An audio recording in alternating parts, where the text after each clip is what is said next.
അസ്സലാമലൈക്കും കൂട്ടുകാർക്കൊക്കെ സുഖമല്ലേ സുഖമായിട്ടിരിക്കുന്നെന്ന് വിശ്വസിക്കുന്നു. ഇന്ന് ഞാൻ വളരെ ചെറിയൊരു വീഡിയോയുമായിട്ട് വന്നിട്ടുണ്ട് കേട്ടോ. ഒരു 4 മണി സ്നാക്സും അല്ലെ രാവിലത്തെ ബ്രേക്ക്ഫാസ്റ്റൊക്കെ ആയിട്ട് കഴിക്കാൻ പറ്റിയ ഒരു സ്നാക്സിൻ്റെ വീഡിയോ ആയിട്ടാണ് വന്നേക്കുന്നത് കേട്ടോ. കുട്ടികൾക്കൊക്കെ വളരെയധികം ഇഷ്ടപ്പെടുന്ന ഒരു ചെറിയൊരു സ്നാക്സാണ്. അപ്പം നമുക്ക് നേരെ വീഡിയോയിലേക്ക് പോയാലോ. ആദ്യം തന്നെ ഞാൻ 1 കപ്പ് പച്ചരി കുതിർത്തി കഴുകി വാരി വൃത്തിയാക്കി തോർത്തി എടുത്തിട്ടുണ്ട് കേട്ടോ. അത് ഞാൻ മിക്സിയുടെ ജാറിലേക്ക് ഇട്ട് കൊടുത്തു. അതിൻ്റെ കൂടെ ഒരു അല്പം വെള്ളം കൂടെ ഒഴിച്ച് നന്നായിട്ടൊന്ന് അരച്ച് എടുക്കാം. അത് ഒത്തിരി ലൂസായി പോവുകയും ചെയ്യരുത്, എന്നാൽ ഒത്തിരി കുറുകി പോവുകയും ചെയ്യരുത് കേട്ടോ. അപ്പം എന്താ ഈ പരുവത്തിൽ നന്നായിട്ടൊന്ന് അരച്ചെടുത്തിട്ടുണ്ട്. ഇതിൻ്റെ കൂടെ വേറൊന്നും ഇപ്പം ചേർക്കേണ്ട കാര്യമില്ല കേട്ടോ. ഞാൻ ഇച്ചിരിയും ഒരല്പം വെള്ളവും മാത്രമാണ് ഇത് അരച്ചെടുത്തേക്കുന്നത്. അപ്പം എന്താ ഈ പരുവത്തിനൊന്ന് നല്ല രീതിയിലൊന്ന് അരച്ച് എടുക്കുക. അതിലേക്ക് കുറച്ച് ചേരുവകൾ കൂടി ചേർക്കാനുണ്ട് കേട്ടോ. നമുക്ക് അരച്ച അരി ഒന്ന് മാറ്റി വെച്ചിട്ട് അതിലേക്ക് ആവശ്യമായ സാധനങ്ങൾ എടുക്കും. ഞാനൊരു 2-3 എടുത്ത് പുഴുങ്ങി ഉപ്പിട്ട് പുഴുങ്ങിയ കിഴങ്ങാണ് കേട്ടോ. അപ്പോൾ ഉപ്പിട്ട് പുഴുങ്ങിയ കിഴങ്ങ് പുഴുങ്ങി എടുത്തിട്ടുണ്ട്. അപ്പോൾ നമ്മുടെ മുറ്റത്ത് തന്നെ ഉണ്ടായ കിഴങ്ങാണ് കേട്ടോ ഇത്. അപ്പോൾ ചെറിയ കിഴങ്ങുകളാണ്. അപ്പം ഞാനതെല്ലാം പൊളിച്ച് വൃത്തിയാക്കി എടുക്കട്ടെ. അപ്പോൾ ഈ കിഴങ്ങ് ഇനി നന്നായി ഉടയ്ക്കണം കേട്ടോ. അരിയൊന്നും വേണ്ട, നന്നായിട്ടൊന്ന് മിക്സിയുടെ ജാറൊന്നും എടുക്കേണ്ട കാര്യമില്ല. നമ്മുടെ കൈ കൊണ്ട് തന്നെ ഒന്ന് നന്നായിട്ടൊന്ന് ഉടച്ച് എടുക്കണം. ആദ്യം നമുക്ക് ഒന്ന് പൊളിച്ച് റെഡിയാക്കി എടുക്കാം. ആദ്യമായിട്ട് കാണുന്ന ഏതെങ്കിലും കൂട്ടുകാരെ ഉണ്ടെങ്കിൽ ഒന്ന് സബ്സ്ക്രൈബ് ചെയ്ത് വിടാനും തൊട്ടടുത്തുള്ള ബെൽ ബട്ടൺ അമർത്താനും ഓൾ എന്ന ഓപ്ഷൻ അമർത്താനും മറക്കല്ലേ.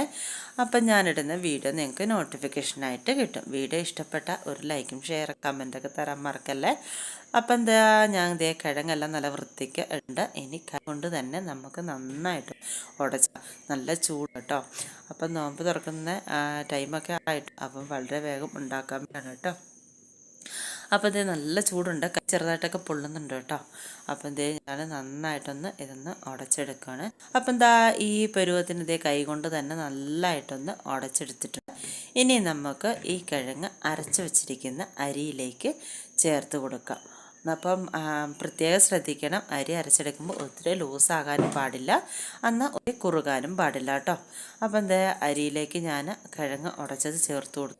ഇനി ഇതിലേക്ക് കുറച്ച് ചേരുവകളോട് ചേർത്ത് കൊടുക്കാനുണ്ട് കേട്ടോ. അതായത് ഇഞ്ചി, ചെറിയ ജീരകം, പച്ചമുളക്, സബോള, കറിവേപ്പിലയും ഉണ്ടെങ്കിൽ അല്ലെങ്കിൽ മല്ലിയില ഉണ്ടെങ്കിൽ അത് അല്പം അരിഞ്ഞ് ചേർക്കുന്നത് നല്ലതാണ് കേട്ടോ. എൻ്റെ കയ്യിൽ അത് ഇല്ലാത്തതുകൊണ്ട് ഞാൻ ജീരകം, സബോളയും പച്ചമുളകും ഇഞ്ചിയും ഇതൊക്കെ ചേർത്ത് കൊടുത്തിട്ടുള്ളൂ കേട്ടോ. അപ്പോൾ ഇതെല്ലാം കൂടെ ഒന്നിച്ചിട്ട് നന്നായിട്ടൊന്ന് കൈകൊണ്ട് തന്നെ ഇളക്കിയെടുക്കണം കേട്ടോ. 1 സ്പൂൺ ഇട്ട് ഇളക്കാൻ നിൽക്കരുത്, ഇത് കൈകൊണ്ട് തന്നെ ഇളക്കിയാൽ ഇത് റെഡിയാകുള്ളൂ. ഇനി ഇതിലേക്ക് അല്പം കാശ്മീരി മുളക് പൊടിയോ സാധാരണ മുളക് പൊടിയോ, എരിവ് വേണ്ടവർ സാധാ മുളക് പൊടി ചേർക്കാം കേട്ടോ. അപ്പോൾ അതിൻ്റെ കൂടെ ഒരല്പം ഉപ്പ് ഇളക്കിയതിന് ശേഷം വീണ്ടും ചേർക്കാം. ഞാനൊരല്പം ഉപ്പ് എടുത്തിട്ടുണ്ട്. ഇനി ഇതിലേക്ക് അല്പം ബേക്കിംഗ് സോഡയും ചേർത്ത് കൊടുക്കണം. ഒരു നുള്ളു ബേക്കിംഗ് സോഡ ചേർത്താൽ മതി കേട്ടോ. അപ്പം ബേക്കിംഗ് സോഡയും കൂടെ ചേർത്ത് കൊടുത്തു. ഇനി ഇതിലേക്ക് ഗരം മസാലയോ അല്ല ചിക്കൻ മസാലയോ ആവശ്യമുള്ളവർക്ക് ചേർത്ത് കൊടുക്കാം കേട്ടോ. അപ്പോൾ അതും കൂടെ ചേർത്ത് കൊടുക്കും, പ്രത്യേക ഒരു ഫ്ലേവർ കിട്ടും. അപ്പം ഇതുപോലെ നന്നായിട്ട് കൈ കൊണ്ട് തന്നെ ഒന്ന് നല്ലതായിട്ടൊന്ന് ഇത് എന്താ പറയുന്നത്, ഇത് നല്ലതായിട്ടൊന്ന് യോജിപ്പിച്ച് എടുക്കണം. എന്താ പറയുന്നതെന്ന് കിട്ടുന്നില്ല കേട്ടോ, ഇടയ്ക്ക് നിന്ന് വോയിസ് വിടും. പിന്നെ ഇത് സ്പൂൺ വെച്ച് ഇളക്കിയാൽ ഇത് റെഡി ആകത്തില്ല കേട്ടോ. അപ്പോൾ അത് നമ്മൾ പ്രത്യേകം ശ്രദ്ധിക്കണം, കൈ കൊണ്ട് തന്നെ ഇളക്കണം. വെള്ളം ചേർത്ത് കൊടുക്കരുത്. കിഴങ്ങിലും നമ്മൾ അരച്ചതിലൊക്കെ അത്യാവശ്യം വെള്ളമയമുണ്ട്, ആ വെള്ളമയത്തിൽ തന്നെ വേണം ഇതൊന്ന് റെഡിയാക്കി എടുക്കാനും. അപ്പം ഈ പരുവത്തിന് ഞാനെല്ലാം കുഴച്ചെടുത്തിട്ടുണ്ട്. ഒറ്റ പരുവത്തിന് ഞാൻ വെള്ളമൊന്നും ചേർത്തിട്ടില്ല. അപ്പം നല്ലത് കുഴച്ചിട്ടുണ്ട്. ഊറ്റിക്കാൻ പറ്റുന്ന പരുന്ന് വേണം നമുക്ക് ഇത് റെഡിയാക്കിയെടുക്കാൻ. ഞാൻ ഇത് എടുക്കുന്ന അരിമ കൊണ്ട് തന്നെ ഞാൻ അടുപ്പി വെച്ചിട്ടുണ്ടായിരുന്നു കേട്ടോ. അപ്പം എണ്ണ ഇനി നമുക്ക് ഇത് കയ്യിൽ വെച്ച് കുറേ മാവെടുത്ത് കയ്യിൽ വെച്ച് ഒന്ന് റൗണ്ട് കിട്ടോ, അല്ലെങ്കിൽ നമുക്ക് ഇഷ്ടമുള്ള ഷേപ്പ് ഏതാണോ ആ രീതിയിലൊന്ന് നമുക്ക് എണ്ണയിലിട്ട് പൊരിച്ച് എടുക്കാം. നമുക്ക് ഓരോന്നായിട്ട് ഒന്ന് ഉരുട്ടി ഇട്ട് കൊടുക്കാം. ഞാൻ റോളായിട്ടാണ് ഉരുട്ടിയാണ് ഇട്ട് കൊടുക്കുന്നത് കേട്ടോ. നമുക്കിതൊന്ന് ഉരുട്ടി ഇട്ട് കൊടുക്കാം. തീ കുറച്ച് വെച്ചതിന് ശേഷം വേണം കേട്ടോ. എണ്ണ നന്നായി ചൂടായ ശേഷം തീ കുറച്ച് വെച്ചിട്ട് നമുക്കിത് ഉരുട്ടിയിടാം കേട്ടോ. ഇല്ലെങ്കിൽ ഇതിൻ്റെ പുറം ഭാഗം ഇപ്പം ഇതായി കിട്ടുകയും അകം വേകാതിരിക്കുകയും ചെയ്യും കേട്ടോ. ഇതുപോലെ നല്ല മറിച്ചൊക്കെ ഇട്ട് ഞാനൊന്ന് മൂപ്പിച്ചെടുത്തിട്ടുണ്ട് കേട്ടോ. ഇതിൻ്റെ പുറം നല്ല ക്രിസ്പി ആയിട്ടും അകം നല്ല സോഫ്റ്റ് ആയിട്ടുമാണ് ഇരിക്കുന്നത്. അപ്പം നമുക്ക് ഇതെല്ലാം ഒന്ന് കോരിയെടുക്കാം. കുട്ടികൾക്കൊക്കെ വളരെയധികം ഇഷ്ടപ്പെടും കേട്ടോ ഇതിൻ്റെ കൂടെ സോസോ അല്ലെങ്കിൽ മയോണിസോ അല്ലെങ്കിൽ എന്തെങ്കിലും ചിക്കൻ കറിയോ അല്ലെ അതുപോലത്തുള്ള എന്തെങ്കിലും കറികളൊക്കെ കൂട്ടി കഴിക്കാനും വളരെ നല്ലതാണ് കേട്ടോ.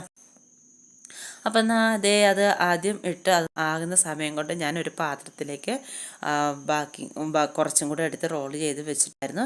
നമുക്ക് അതും കൂടെ ഒന്ന് ഇട്ട് കൊടുക്കാം. കൂട്ടുകാർക്ക് വീഡിയോ ഇഷ്ടപ്പെടുകയാണെങ്കിൽ ഒരു ലൈക്ക്, ഷെയർ, കമൻറ്റ് ഇതൊക്കെ നമ്മൾ സപ്പോർട്ടണേ. കൂട്ടുകാരുടെ ഓരോ സപ്പോർട്ടുമാണ് എനിക്ക് മുന്നോട്ട് പോകാൻ പറ്റുകയുള്ളൂ കേട്ടോ. അപ്പം ഞാൻ ഇടയ്ക്കൊക്കെ സപ്പോർട്ട് തരുന്ന എല്ലാവരോടും ഒരുപാട് നന്ദി കേട്ടോ. അപ്പം ആദ്യം കോരിയതൊക്കെ നല്ല ക്രിസ്പിയായിട്ട് കാണുമ്പോൾ നല്ല ക്രിസ്പിയായിട്ട് നല്ല ചെറുക്കോടെ കൂടിയിട്ടുണ്ട്. അപ്പം നമ്മൾ 50 ഇട്ടതും ആയിട്ടുണ്ട്. നമുക്ക് അതൊന്ന് കോരി കാണുമ്പോൾ നല്ല ചെറുക്കുണ്ട്. നമുക്കിത് ഇതെല്ലാം കോരി എടുക്കാം.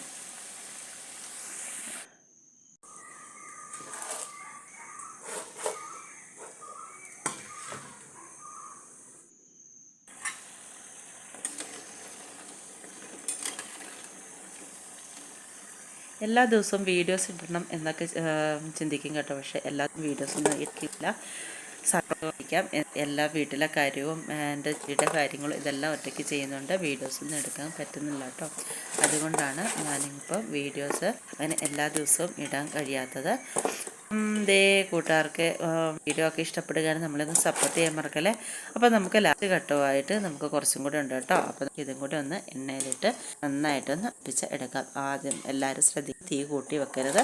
തീ കുറച്ച് വെച്ചിട്ട് വേണം നമുക്കൊന്ന് ഇട്ട് എടുക്കാൻ. അപ്പം ഞാൻ മൂന്നാമത് ഇട്ടതും എല്ലാം റെഡി ആയിട്ടോ. നമുക്കെല്ലാം ഒന്ന് കൊടുക്കാം.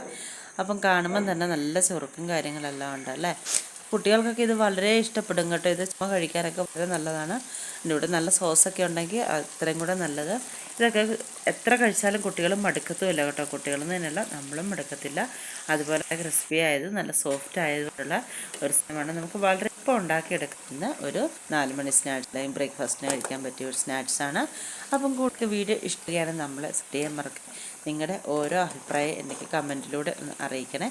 അപ്പം വരുമ്പം തന്നെ നമ്മൾ ആ പാത്രത്തിൽ ഇടുമ്പം തന്നെ അറിയാം, ക്രിസ്പി ആയിട്ടിരിക്കുന്ന സൗണ്ട് കേൾക്കുമ്പം തന്നെ അറിയാം. അപ്പോൾ ഇത് നല്ല ക്രിസ്പി ആയിട്ട് നല്ല സോഫ്റ്റ് ആയിട്ടുള്ള ഒരു സ്നാക്സാണ് കേട്ടോ. നമുക്ക് എല്ലാം കൂടെ ഒന്ന് കോരി എടുത്ത് വെക്കാം. അപ്പോൾ ഞാൻ എല്ലാം റെഡിയാക്കി കോരി എടുത്ത് വെച്ചിട്ടുണ്ട് കേട്ടോ. നല്ല ചെറുക്കണം. നമുക്ക് ഇഷ്ടമുള്ള ഏത് ഷേപ്പാണോ ആ ഷേപ്പിലെടുക്കാം കേട്ടോ. ഇത് മുറിച്ച് നോക്കാം. നല്ല സോഫ്റ്റ് ക്രിസ്പാണ്. അകമൊക്കെ കണ്ടോ പച്ചരി വെച്ച് നമുക്ക് വളരെ എളുപ്പം പറ്റിയതാണ് കേട്ടോ. അരച്ച് വെക്കുന്നുണ്ട്. അതുകൊണ്ട് നമുക്ക് ഉണ്ടാക്കിയാൽ പറ്റുന്നതാണ്. നമുക്ക് അവിടെ അടിച്ച്